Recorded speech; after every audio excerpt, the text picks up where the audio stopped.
your speakers sound like they contain a bee's nest when powered on, but not in use. Something like this. Bzzz.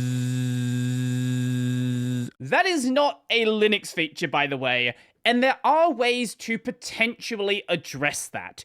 Now, this method is what solved my personal issues, but there is another you can try. Also, very important to note, I am not dealing with Bluetooth speakers here.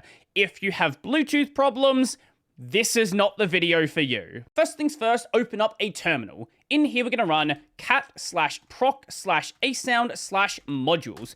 This is telling us the kernel modules that also the kernel level audio system on Linux is actually using. In my case, we have S&D HDA Intel and S&D USB audio. This is for my audio devices plugged into my audio jacks, and this is for my USB audio devices. This is standard upstream kernel stuff. We are going to be dealing with both of these. If you are using some custom kernel modules, or your distro has done something weird with the kernel where these are not being used, I am not able to help you with those. Next up, we're going to run cat/sys/module/SND_HDA_Intel/parameters/power/save. If this value is anything greater than 0, this is going to probably be what is causing the problem, and this is what was causing the problem on my system. This number represents the number of seconds until the sound card is going to go into a power saving mode when no audio is coming from this device. So right now it is set to 0, this is disabled. You'll often see distros setting this to something like 10, so after 10 seconds, then the audio device goes to sleep, and then the problem happens, because some speakers kind of misbehave with the audio device sleeping, and you'll start hearing electrical discharge through the speaker. Some distros do set this to 1, causing it to happen 1 second after the sound stops. That creates a lot of problems.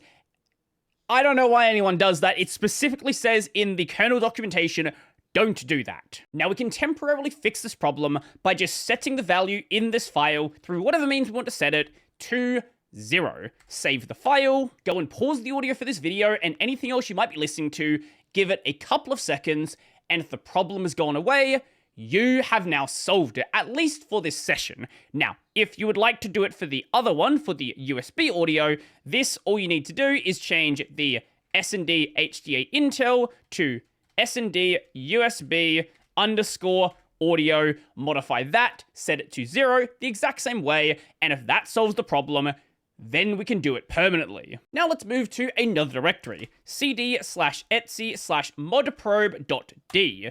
So this is the place where we can basically set kernel parameters to be loaded on boot. You're probably not going to have anything here, and this is going to be done across all of your users. You're probably just a single user, but this is just going to fix it for everyone. Now, file names don't matter here. The part that does matter is the .conf on the end. If you want to call it rickandmorty.conf, totally fine. I like to name them in a way that I actually know what I'm looking at. There can be multiple things in a file, but they can also be split into separate ones as well, and that's what I generally prefer to do. So in here, we're going to make a file. In my case, I'm going to use one of the ones I already have. Let's go with the audio_disable_powersave.conf. If you want to follow along, just use the same name that I'm using here. In here, we're going to add a single line. Options, S&D_HDA_Intel power_save equals 0. Again, if you want to do this for your USB audio instead, this is SND_USB_audio. Once this is set, upon doing a reboot, this value is going to be loaded and the change has now become permanent. If you would like to remove the change because for some reason you like buzzing speakers, all you need to do is remove the file. Upon your next reboot, everything will then be back to stock. Now on my system, I am making use of pipewire, and the change we made here was at the level of ULSA directly, at the kernel level, so it should apply consistently across pipewire, pulse audio, and also ULSA. You may have an issue at a different level though, and there is a change we can make in Pulse Audio that could also address the problem. If you are using Pulse Audio directly, not Pulse Audio through Pulse emulation, what you can try doing is going into your /etc/Pulse, and if you're using Pulse, there'll be a file in here called default.pa. In my case, that's not here because, again, I'm not using Pulse Audio on this system. In that file, look for a line that says load-module, module-suspend-on-idle. Remove that line and then restart Pulse Audio through whichever means you want to restart it through, whether that be Pulse Audio-K to kill the server, and then Pulse Audio-D to reload it, whether it's systemctl-user restart Pulse Audio.service, or just reboot your system, whatever means you want to do.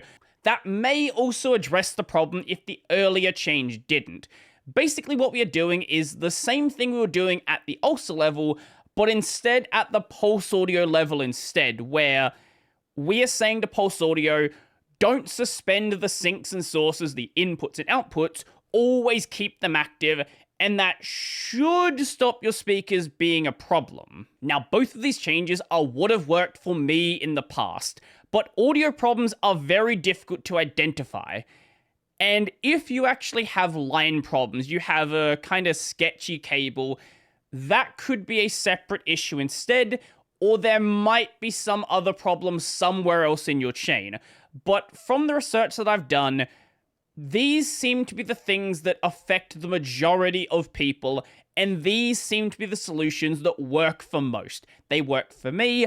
I can't guarantee they're going to work for you though, but they are worth giving a shot before trying anything that actually requires, changing out any cables or doing anything somewhat more substantial. Also, it's worth noting that some people do have issues with these solutions because they are running software in the background that handles power profiles and keeps this power saving on as a way to save a little bit of extra power. So if you make these changes and they don't seem to have been applied, you might be running something like that in the background. I can't really comment on your specific distro as I'm using Arch and there's nothing like that pre-installed. So hopefully your audio problems are now resolved. If they are, go like the video, go subscribe, all that fun stuff.